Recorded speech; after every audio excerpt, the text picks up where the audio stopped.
Tonight we're all learning more about Friday's murder-suicide in Northport. WVUA's Katie Malone brings us new developments on the investigation. Investigators say that 43-year-old Michael White was shot and killed by his stepmother Friday before she turned the gun on herself. As the investigation continues, a friend of Kathy White is speaking out, and tonight we give you the first look into their lives. Friday was a fateful day in Northport.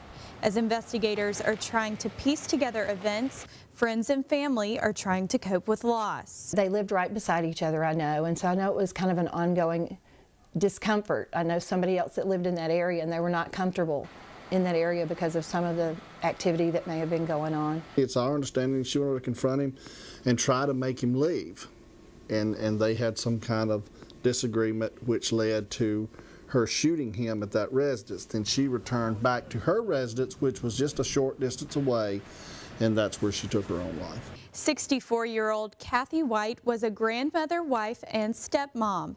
She and Danette Williams were friends for over 15 years. She was kind and she tolerated to a point, so I just have to believe that maybe it festered without her realizing, and maybe she felt that everybody was in danger at that moment. In domestic situations, you can sometimes have a lot of small events and they will eventually lead to a large event, and that may be what we're dealing with here. Michael White was released from jail just days before he was shot and killed.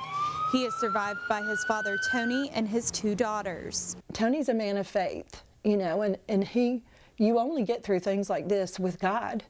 So he'll need all the help he can get from the community. He doesn't need judgment. He didn't ask for this. No matter the situation, his son is gone, and that's a very painful thing. And not only is his son gone, but his wife is gone. Investigators say there was no indication Kathy White was defending herself at the time of the shooting. At this time, autopsy and toxicology reports are still pending. In Tuscaloosa, Katie Malone, WVUA News.